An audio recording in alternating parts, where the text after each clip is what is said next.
ابو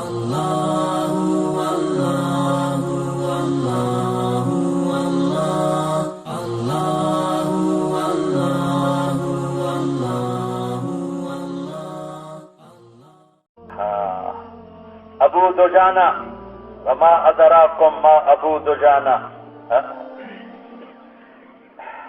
وہ صحابہ جنہوں نے اللہ کے نبی کے ہر سفر میں ساتھ دیا، وہ 1,24,000 میں 200 سے زیادہ نہیں، 200 سے زیادہ نہیں، ان میں سے ایک ابو دجانہ ہے۔ بدر، احد، خندق، حنین، خیبر، ہر غزوے میں ساتھ۔ احد کی جنگ میں آپ نے تلوار اٹھائی، کون لے گا کون لے گا؟ کئی لوگ کھڑے ہوئے، آپ نے کہا اس کا حق کون ادا کرے گا؟ سارے بیٹھ کے 3 کھڑے رہے، عمر، زبیر، ابو دجانہ۔ آپ نے تلوار عمر زبیر کی وجہ ابو دجانہ کو دی۔ زبیر پھوپھی کے بیٹے، ابو دجانہ سے بڑے شاہ سوار، کہنے کہ میرے جی میں آیا میں پھوپھی زاد بھی اور اس سے زیادہ شاہ سوار بھی، مجھے کیوں نہیں دی، اس کو کیوں دی، دیکھتا ہوں یہ کیا کرتب کرتا ہے۔ ابو دجانہ نے سرخ پٹی باندھی، انا الذی عاہدنی خلیلی لدى الصف نحن بالنخيل الا اقوم الدهر في الخيول اضرب بسيف الله ورسوله۔ فی البدی شعر پڑھے، میں وہ ہوں جس نے اپنے حبیب کے ہاتھوں میں ہاتھ دے کر یہ عہد کیا ہے اس تلوار کا حق ادا کرنا ہے۔ اور ایک طرف سے جو قریش پہ حملہ کیا، 3,000 کی صفیں چیر کے پار نکل گئے، زبیر بھی ساتھ ہی پار نکل گئے۔ آگے عورتیں ہندا گانا گا رہی تھی، نحن بنات طارقی نمشی علی النوارق مشی القطى البوارق المسك في المفارق والضر في المخالق ان تقبلوا نعانقی وتدبروا نفارقی فراق غیر وامقی۔ ابو دجانہ جو شیر کی طرح چھپے، ساری عورتیں بھاگ گئیں، ہندا کھڑی رہ گئی خوف میں، بھاگ نہیں سکی۔ تو ابو دجانہ نے تلوار اٹھائی، اس کی چیخ نکلی، نے تلوار اس کے مانگ پہ رکھی اور اٹھائی۔ تو زبیر کہنے لگا یہ کیا کیا ہے؟ کہا اللہ کے نبی کی تلوار ہے، عورت سے خون سے گندا نہیں کرنا چاہتا، عورت سے خون سے گندا نہیں کرنا چاہتا۔ پھر واپس شیر کی طرح جیسے بکریوں پہ حملہ ہوتا ہے۔ زبیر کہنے لگے ایک شاہ سوار تھا قریش کا، لمبا چوڑا ہاتھی جیسا، میرے جی میں آیا ابو دجانہ اس سے ٹکر لے تو پھر میں سمجھو تلوار کا حق ادا ہوا ہے۔ تو اچانک دونوں آمنے سامنے ہو گئے اور ایسی بہادری اور دلیری کے جوہر دیکھے کہ خود بہادری اور دلیری عش عش پکار اٹھی۔ اور چشم فلک نظارہ دے، ایک کفر کا رکن تھا اور ایک اسلام کا رکن تھا، ایک عماد الاسلام تھا ایک عماد الکفر تھا، ایک سندید کفر ایک سندید اسلام۔ کوئی ہارنے کے لیے تیار نہیں، ٹھا ٹھا ٹھا تلواریں چیخ اٹھیں، ڈھالیں پکارنے لگیں۔ آخر ابو دجانہ کی تلوار جو پڑی اس ہاتھی جیسے کندھے پر 2 ٹکڑوں میں چیر کے پھینک دیا، 2 ٹکڑے ہو کے گرا۔ پھر چہرے سے لوہے کی ٹوپی اتار کے کہا ہاں میں ہوں ابو دجانہ، میں ہوں ابو دجانہ۔ یہ ابو دجانہ کیا کہہ رہے ہیں؟ اور یمامہ کی جنگ میں شہید ہوئے جب مسلمہ کذاب کا لشکر 1 لاکھ، مسلمان 12,000، حملہ ہوا، زید بن خطاب کا جھنڈا گر گیا، مہاجرین شہید ہو گئے۔ سالم مولا ابی حذیفہ نے جھنڈا اٹھایا، شہید ہو گئے، جھنڈا گر گیا۔ حبیب نے جھنڈا اٹھایا، جھنڈا گر گیا، شہید ہو گئے۔ پھر مہاجرین کا جھنڈا نہیں اٹھ سکا اور مہاجرین میدان چھوڑ گئے۔ تو خالد بن ولید نے انصار کو پکارا، یا معاشر الانصار، یا براء بن مالک، براء ان میں سے ہیں جن کے بارے میں میرے نبی نے فرمایا اگر اللہ پہ قسم کھائے اللہ کبھی خالی ہاتھ نہ لوٹائے۔ براء کچھ کرو، میدان نکل گیا، کہنے کا اخلصنا، مجھے الگ کر، مجھے انصاری الگ کر کے دے۔ کہ تو خود ہی پکار، انہیں چٹان پہ چھلانگ لگائی اور اعلان کیا یا معاشر الانصار الیہ یا معاشر الانصار۔ تو انصار ایسے لب کے جیسے شہد کی مکھی ملکہ کی طرف لپکتی۔ ایک ابو عقیل صحابی ہیں انصاری، وہ رینگنے لگے، سینے میں تیر تھا۔ ابن عمر پاس تھے، ارے کہاں جا رہے ہو؟ کہا انصار کی آواز ہے۔ کہا وہ تمہیں نہیں پکار رہے، صحت مند جا رہے ہیں۔ کہا میں بھی انصاری ہوں۔ اس نے یہ نہیں کہا بیمار نہ آئے زخمی نہ آئے، انصار ہے، میں انصاری ہوں۔ رینگے تو سینہ پھٹ گیا۔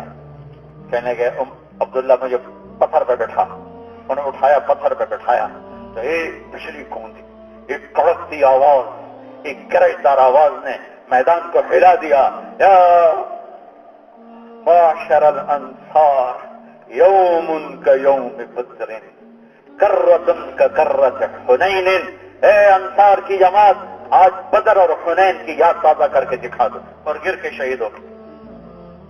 3000 اکٹھے ہوئے، ان کو 5 سرداروں نے لیڈ کیا۔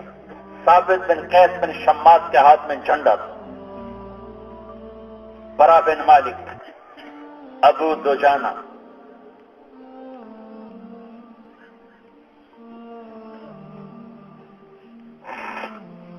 یہ آگے بڑھے۔ ثابت بن قیس بن شماس کے ہاتھ میں جھنڈا ہے، ابو دجانہ ایک طرف ہے، برا بن مالک دوسری طرف ہے، عباد بن بشر ان کے آگے ہیں۔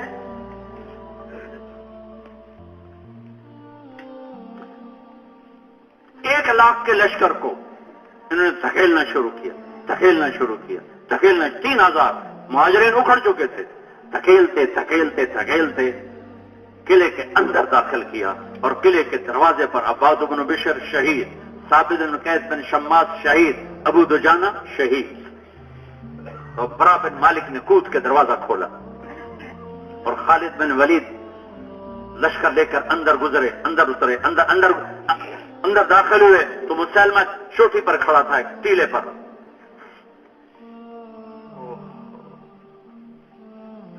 تو حمزہ کے قاتل وحشی کہنے لگے، میں نے اپنا برچھا نکالا جس سے حمزہ کو شہید کیا تھا، میں نے کہا آج میں نے اسے قتل کیا تو حمزہ کے خون کا بدلہ چک جائے گا۔ میں نے دیکھا ادھر سے محمد بن مسلمہ لپک رہے تھے اور ادھر سے میں جا رہا تھا، اور بیچ میں ام عمارہ لشکر کو چیرتی ہوئی آ رہی تھی، تو کوٹھے پر باندھی کھڑی تھی، تو ادھر محمد بن مسلمہ کی تلوار اٹھی، ادھر میرا برچھا اٹھا، میرا برچھا اس سے جا کر ٹکرایا۔ اب میرا برچھا پہلے ٹکرایا یا محمد بن مسلمہ کی تلوار پہلے ٹکرائی مجھے نہیں پتا، اگر میرا برچھا پہلے گیا تو حمزہ کے خون کا بدلہ چکا دیا میں نے، اور اگر محمد کی تلوار پہلے گئی تو پھر میں ویسا ہی رہ گیا۔ لیکن اوپر کھڑی عورت نے کہا واہ سیدہ قد قتلہ العبد الاسود، ہے ہمارے آقا کو کالے غلام نے قتل کر دیا۔ اس عورت کی گواہی گئی اس کے وحشی کے حق میں۔ یہ ابو دجانہ کے لئے یہ زندگی ہے۔ اب ابو دجانہ نے کیا کہا یہ سنانا اس لیے پیچھے کیا تھا کہ آپ کو ابو دجانہ کی تھوڑی سی سیرت پتا چلے، پھر ان کے بول کی طاقت کا پتا چلے۔ لوگوں، میرے پاس بخشش کا سب سے بڑا عمل، میرے پاس بخشش کا سب سے بڑا عمل جس پر مجھے امید ہے کہ میری بخشش ہو جائے گی، وہ یہ ہے ان ارجع عملی عندی، وہ یہ ہے ما آذیت احدا بلسانی ولا اجد فی قلبی غشا لاحد، میں نے اپنی زبان سے آج تک کسی کو دکھ نہیں پہنچایا اور میرے دل میں کسی کے بارے میں کھوٹ نہیں۔ ہم تو اپنوں سے اتنے زخم اٹھاتے ہیں،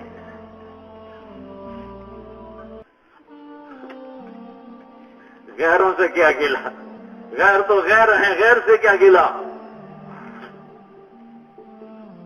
زبانوں کے خنجر نے دو دھاری تلوار بن کر، دو دھارا خنجر بن کر دلوں کو، کلیجوں کو چیر کے پھینک دیا ہے۔ کام کی حفاظت کرنی ہے تو محبتوں کو زندہ کرنا پڑے گا، درگزر کو سیکھنا پڑے گا، معاف کرنے کو سیکھنا پڑے گا، خوبیوں کو دیکھنا اور کمیوں کو چھپانا پڑے گا۔ اب پتا نہیں، ایسے واقعات یاد آ رہے ہیں، میں بولتا جا رہا ہوں۔ ارے بھائی کب تک ہے؟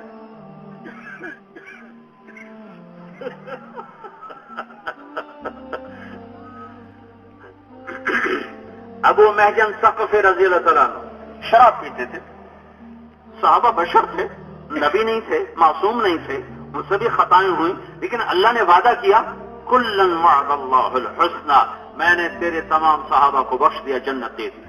بس لہذا ہم کسی صحابی پہ تنقید نہیں کر سکتے، اعتراض نہیں کر سکتے کہ اللہ نے معاف کر دیا۔ شراب کی عادت تھی، ہر دفعہ کوڑے کھاتے، پھر پیتے، کوڑے کھاتے پھر پیتے، اور جنگ میں شریک ہیں، گھر کی تشکیل نہیں ہوئی، اب آپ مقامی کام کریں، آپ کی تشکیل ہوگی۔ برداشت نہیں، ہم رائے کا اختلاف برداشت نہیں، کسی کو آگے بڑھتا دیکھنا برداشت نہیں، کسی کی صفات برداشت نہیں، کسی میں کوئی خوبی آ جائے تو اس کی تو موت آ جاتی، اس میں یہ خوبی ہے کیوں؟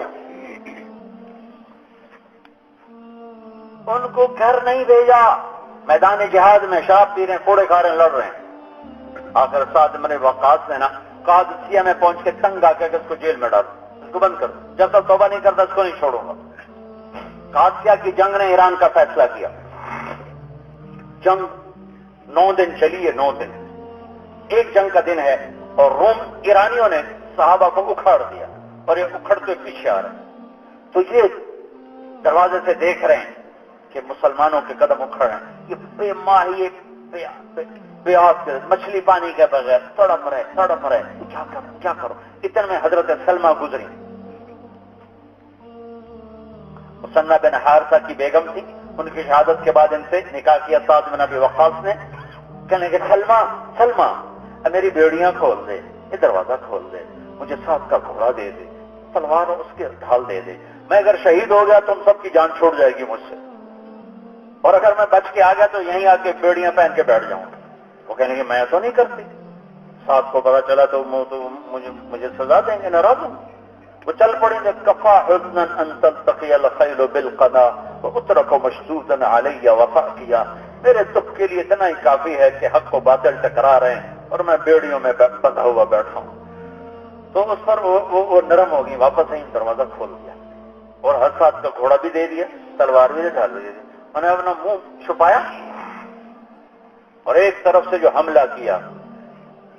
اب پہلے لشکر کی تعداد سنو، صحابہ تھے 30,000 اور ایرانی تھے 3 لاکھ۔ 3,30,000 میں ایک آدمی کیا کرے گا؟ وہ نظر کیسے آئے گا؟ لیکن پیا جس کو چاہے سہاگن ہوئی، کالی کو دیکھے نہ گوری کو دیکھے، پیا جس کو چاہے سہاگن وہی۔ پتہ نہیں کون سی خوبی ابو محجن کی میرے رب کو پسند تھی، شراب پینے کے باوجود۔ ہم نے سیکھا نہیں کمیوں میں سے خوبیاں ڈھونڈنا، ہم نے سیکھا ہے خوبیوں میں سے کمیاں ڈھونڈنا، خوبیوں میں سے کمیاں نکالنا۔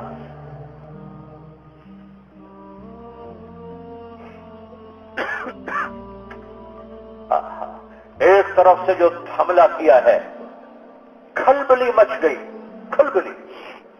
جدھر ایرانیوں کا دباؤ دیکھتے وہاں شیر کی طرح جھپٹتے۔ اکیلے آدمی نے ایرانیوں کے دباؤ کو روک دیا، یہاں تک کہ رب ذوالجلال کی قسم سارے لشکر میں ایسے بجلی کی طرح بات پھیل گئی۔ اللہ نے فرشتہ بھیج دیا، چہرہ چھپا ہوا ہے، نظر نہیں آ رہا، اور رفتار بجلی ہے، آواز میں کڑک ہے، تلوار میں تیزی ہے، کاٹ بے خطا ہے۔ کون ہے؟ فرشتہ، کیونکہ جدھر جاتے تھے کائی کی طرف دشمن چھڑ جاتا تھا۔ اکیلے شخص نے 3 لاکھ کے مجمع کو روک کے پھر پیچھے ہٹا، 30,000 بھی ساتھ ہیں، اور یہاں تک کہ ایرانی مغلوب ہوتے چلے گئے اور صحابہ غالب آتے چلے گئے۔ اس دن جنگ کا فیصلہ نہیں ہوا، لیکن شکست سے بچ گئے اور بغیر کسی نتیجے کے میدان سے واپس لوٹے۔ لیکن جنگ ختم ہونے سے پہلے گھوڑے کو نکالا۔ ہاں، سعد بن ابی وقاص بیمار تھے اور قلعے کی چھت پر تھے، اور وہاں سے پرچیوں پر لکھ کر نیچے آرڈر بھیجتے، سوار آرڈر آگے پہنچا تھا۔ تو جب ایک دم وہ نمایاں ہوئے حملوں میں، 30,000 جمع 3 لاکھ میں وہ اتنے نمایاں ہوئے کہ سعد کہنے لگے یہ کون ہے؟ جدھر جاتا ہے کھلبلی مچ جاتی ہے، پاسا پلٹ دیتا ہے۔ کہنے کہ ہے گھوڑا تو میرا لگتا ہے، لیکن وہ تو استقبل میں کھڑا ہوا ہے۔ پھر غور سے دیکھا، کہنے کہ ہے یہ حملے کا انداز تو ابو محجن کا لگتا ہے، پر وہ تو قید میں پڑا ہوتا ہے، یہ کون ہے؟ سوچ رہے ہیں، کچھ پہچان لیا، گھوڑا تو میرا ہے، میرے گھوڑے کی جو اٹھان ہے یہ تو میرے گھوڑے جیسے۔ اور حملے کا انداز ابو محجن جیسا ہے، گھوڑا استبل میں، ابو محجن جیل میں، تو یہ کون ہے؟ شام کو جب لشکر چھوٹے اور حضرت سعد کے خیمے میں سارے سالاران جمع ہوئے تو سب نے کہا آج شکست یقینی تھی، اگر اللہ اپنے کسی بندے کو نہ بھیج دیتا، پتہ نہیں کون تھا، ہمیں تو لگتا کوئی فرشتہ تھا، ہمیں تو لگتا کوئی فرشتہ تھا۔ یہ کہہ کر مجلس اختتام پذیر ہوئی۔ سعد اپنے خیمے خلوت میں آئے تو بیگم سلمہ نے پوچھا آج میدان کی کیا کارگزاری ہے؟ کہ بس آج تو عجب ہی ہوا، ایک اللہ کے بندے نے آ کر ساری جنگ کا پانسا پلٹ دیا۔ تو تھوڑے دیر چپ رہنے پر کہنے لگے ویسے ایک بات بتاؤں، اگر میرا گھوڑا ادھر نہ ہوتا اور ابو محجن جیل میں نہ ہوتا تو مجھے لگتا تھا گھوڑا میرا ہے اور حملہ ابو محجن کا ہے۔ کہنے لگی سلمہ اگر میں ایک بات بتاؤں تو آپ ناراض تو نہیں ہوں گے؟ کہا نہیں، کہا وہ ابو محجن ہی تھا اور گھوڑا آپ کا ہی تھا۔ کہ وہ کیسے؟ کہ میں گزر رہی تھی تو میں فریاد کی، میرا دل پسیجا، میں نے نکال دیا۔ سعد رضی اللہ عنہ ایک دم آنسو چھلک پڑے کہ بلاؤ بلاؤ بلاؤ بلاؤ بلاؤ بلاؤ۔ ان کی بیڑیاں اپنے ہاتھوں سے کھولی، ان کو گلے کہ آج کے بعد ابو محجن تیرے اوپر کوئی سزا نہیں، جا جو مرضی کر۔ صحابہ کی زندگی پڑھو، کیسے قدر کی، اپنے ساتھیوں کی کیسے قدر کی اور ان سے ان کی استعدادوں کے مطابق کام لیا۔ حضرت عمر بن عاص فرماتے ہیں جب میں اور خالد مسلمان ہوئے، حالانکہ یہ تیسری صف کے صحابہ ہیں، تیسری صف کے صحابہ ہیں، 4 صفیں ہیں صحابہ، یہ صلح حدیبیہ سے پہلے تک جو ایمان لائے، مہاجرین پہلی صف ہیں، انصار دوسری صف ہیں، صلح حدیبیہ سے پہلے ایمان لانے والے یہ تیسری صف ہیں، صلح حدیبیہ کے بعد ایمان لانے والے تیسری صف ہیں، اور فتح مکہ پر ایمان لانے والے چوتھی صف ہیں۔ یہ عمر بن عاص اور خالد بن ولید تیسری صف کے آدمی ہیں، لیکن آپ نے فرمایا کہ جب میں اور خالد اسلام لائے تو کسی بھی جنگی مشورے میں اللہ کے نبی نے میری اور خالد کی رائے کے خلاف فیصلہ نہیں دیا۔ ابو بکر سب سے زیادہ جان لگانے والے، عمر سب سے زیادہ، عثمان علی سب سے زیادہ جان لگانے والے، زبیر، سعد بن ابی وقاص، عبد الرحمن بن عوف، ابو عبیدہ بن جراح، سعید بن زید، عشرہ مبشرہ، لیکن جنگ کی بصیرت، فراست جو عمر بن عاص اور خالد بن ولید کو ہے وہ اور کسی کے پاس نہیں ہے، ہیں وہ نئے، لیکن اس میدان میں اللہ نے ان کو علم دیا ہے، فرمایا ہمیشہ ہمیں جنگ کے معاملات میں آگے رکھتے ہیں، استعدادوں کو استعمال کیا۔ بھائیو محبت کرنا سیکھو، محبت کرنا سیکھو، محبت کرنا سیکھو۔ میرے نبی پر اللہ نے اپنے احسان جتلائے، میں نے الم یجدک یتیما فآوی ووجدک ضالا فہدی ووجدک عائلا فاغنی، احسان، میں نے احسان کیا، الم نشرح لک صدرک ووضعنا عنک وزرک الذی انقض ظہرک ورفعنا لک ذکرک، احسان، انا اعطیناک الکوثر، احسان جتلائے، والذی ایدک بنصرہ وبالمؤمنین، احسان جتلائے۔ سب سے بڑا کر کے جو احسان جتلایا کہ اتنا بڑا کر کے کوئی احسان نہیں جتلایا، وہ آپ کی نرمی کا ہے۔ مجھے دیکھو، فَبِمَا رَحْمَةٍ مِّنَ اللَّهِ، یہ میں بازو پھیلا دیے شمال جنوب، یوں پھیلا دوں مشرق مغرب، یوں پھیلا دوں زمین آسمان، تو ماں کا لفظ اس سے بھی اوپر سے ہو کر گزر رہا ہے کہ میرے حبیب آپ کے رب کی بہت بڑی رحمت آپ پہ اتری اور آپ نرم ہو گئے، آپ نرم ہو گئے، آپ نرم ہو گئے۔ لو كنت فظا، آپ کا بول سخت ہوتا، غلیظ القلب، آپ کے مزاج میں سختی ہوتی، لانفضوا من حولک، آپ کے ساتھی آپ کو چھوڑ کے چلے جاتے۔ صحابہ صحابہ صحابہ ہوں ساتھی اور رسول پاک ہوں معلم، وہ سخت ہوتے تو صحابہ چھوڑ جاتے۔ آج کون سختی برداشت کرتا ہے؟ موقع پہ ٹوکنا، موقع پہ عزت کرنا، موقع پہ ذلیل کرنا، تربیت کے نام پر کیا سے کیا گل کھلا رہے ہیں۔ کسی مسلمان کو ذلیل کرنا کبیرہ گناہوں میں سے ہے۔